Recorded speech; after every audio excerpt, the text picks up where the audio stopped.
Okay, well, fun to get back out here and get to work and see some of the young guys that have been with us develop through the winter program, and then we've got 9 early admits. So it's fun to see those guys get out here on the field and do their work, and see some of the changes we've implemented on offense and in defense. And obviously, like any first day, there's some a lot of things that you need to work on. Sloppy.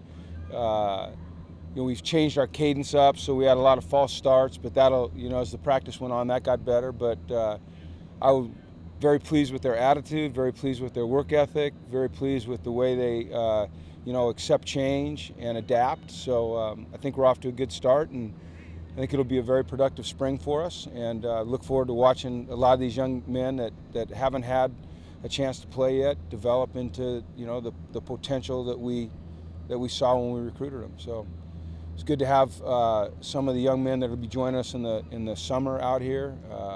Chris Barnes was out here, and Brandon Burton was out here, and I think who else was out here?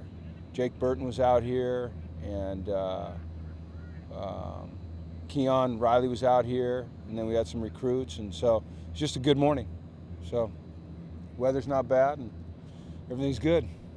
So fire away. Hi. I know it's first day, but anyone stand out of guys that you hadn't seen before, like video possibly? No, for me it was just kind of watching the process of practice. To me, if you start evaluating a guy off of one day, you really make a mistake. I want to see consistency. So, part of it's learning their numbers, for me. So, no, I wouldn't say anyone really stood out one way or the other. Connor McDermott, I guess, a little bit, just because he's such a great player at that position, which is a premium position, and he's so mature and stable and consistent. Do you have a first impression of the pro style? Of who? Of the pro style? Pro style. See, you guys are everyone is completely overdoing this pro style offense. This is just the typical tweaks that you would make any year in any style of play that you have. What staffs that I've been on for 30 years now, at the end of the year, you go back and you look at your production, and you look at the players that you have on your team, and you modify and you adapt and you adjust what you're doing to fit the skill sets of your players. So I'm not even sure who used the term pro style. If it was me, it was something that I shouldn't have said. I don't think it was me, because I don't use those types of terms. I don't use spread. I don't use West Coast. I don't use pro style. I use the word concept. So we've adapted and modified some of our concepts, and we've kept some of our concepts in place, and that's what you do as a coach. So I think it's completely and totally out of whack with everybody out there that says we're going to a pro style offense. I don't even know what a pro style offense is, and I coached in the pros for a long time. So if someone can draw it up for me and tell me what a pro style offense is, awesome, but I don't think anyone can. So Does the terminology remain the same? Sometimes. I mean, every year you modify terminology, you modify techniques, you modify alignments, you modify formations, you modify your route structure, you modify everything. I mean, that's continual growth. It's continual progression. It's trying not to stay stagnant and become stale. But the most important thing that you do as a coach is you look at your talent and you say, okay, what do they do well? Okay, and who are our best players? How do we put them in a position to accentuate what they do well? And, I was lucky to work with a guy named Bill Walsh. And, Bill was one of the most creative and adaptive football minds ever. And our offenses look different week to week and year to year, because he was tremendous at identifying his talent and making sure that they were doing the things that they did best. He was they talked about him being a genius, and yet he didn't let his ego get in the way of trying to make sure that the best players are doing the things they do best. So I think that's what every coach should try to do at any level. How has Josh changed when he first came in? He's gained about 20 pounds. He looks good. He's just more physical. He's always had a real strong understanding of football and awareness. he just seems more comfortable, more relaxed, although he's always had that kind of demeanor. He just seems more in command and has accepted, the position and the high-profile position that he occupies here and that he's earned. He might come over here and tell you, "I love the pro-style offense." I don't know what he's going to say. I'm just telling you, I'm happy he's here. And a lot of the things we're trying to do is to accentuate what he does well. So getting under center sometimes, changing the snap count, giving him a chance to look at the defense, get us in the right play, predetermine what the coverage is so he knows where to throw it before he gets the ball in his hands, things like that. In his second year, where do you think he can grow the most? I think just consistency of performance, through a game and then through a season, really both. Not having hot and cold flashes, just grasping the big picture better. It's going to take him a few days because there are some changes that have been made. It's like there's been changes made on defense.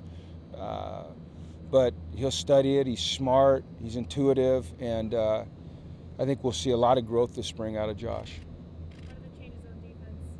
Well, everyone, the same thing. It's like offenses, this big thing where we're going to a 4-3. We played more than 50% of our snaps last year in a 4-down.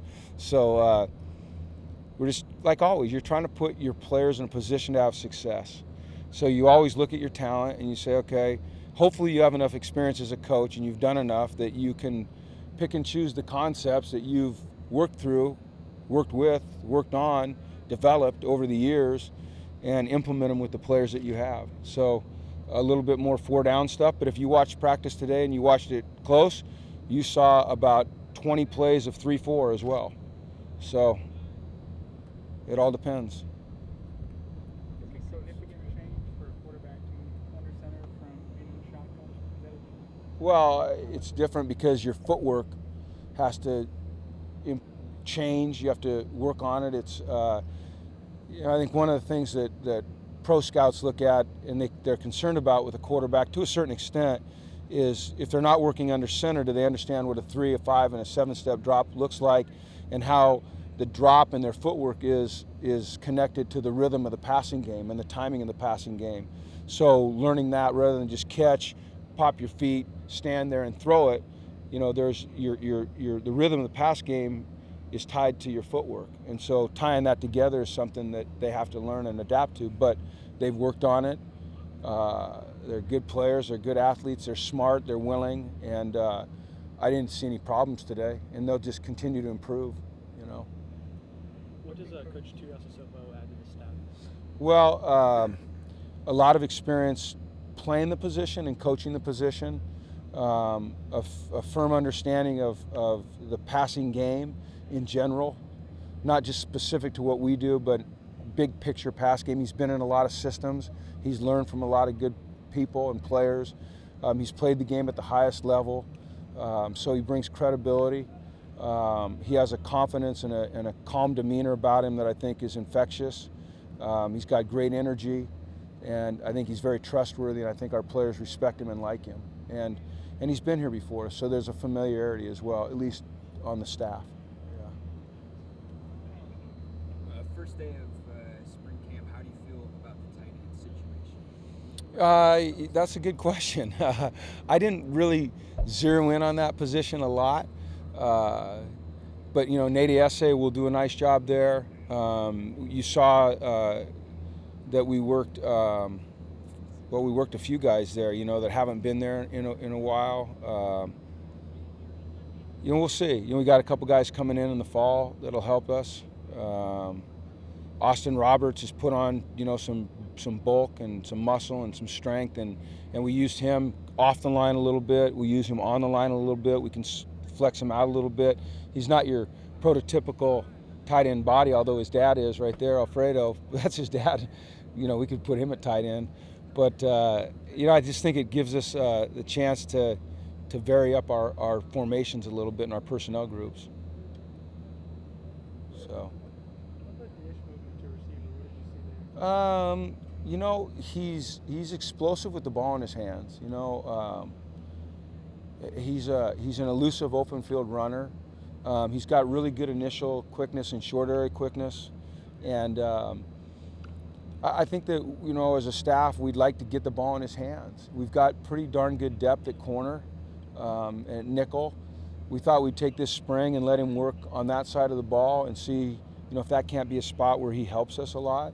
Always reserving the right to move him back to defense or play him on defense as well. He's been here, this will be his 5th year, correct? So he's pretty well schooled in what we do defensively at that nickel spot or corner. So I think it's just a good opportunity to see if he can't help us offensively. He looked like he made a couple plays there, and I think we all would agree when he's got the ball in his hands, he can do some dynamic stuff. And when we would put him in on offense and spot play him, I mean, contrary to what most people believe, coaches aren't that stupid.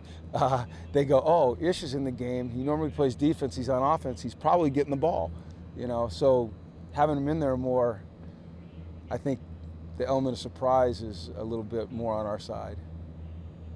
How tough is it for Mike or Victoria to come in? I mean, they just started school Yesterday, I know. You talk about a transition. They show up Sunday. They move into their dorms. They go to their first. We had them out here yesterday morning at 6:30 doing a run. They're in a meeting at 7:30. Then they're in class all day, getting their books, trying to figure out where to go. And then they're out here this morning at 7, practicing football. Not easy, but what I saw, and just, like I said, I didn't focus in on those 4 guys or 9 guys, if you want to call it the guys that have been here, but I didn't notice them looking out of place at all.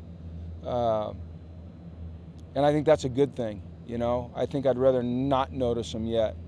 But I'm sure it's a difficult adjustment. I'm sure they're a little bit overwhelmed right now, but I think they're all very smart and centered and grounded and mature young men, and I think they'll do fine. I think they'll adapt. I guarantee you by Sunday, though, they'll be wiped out.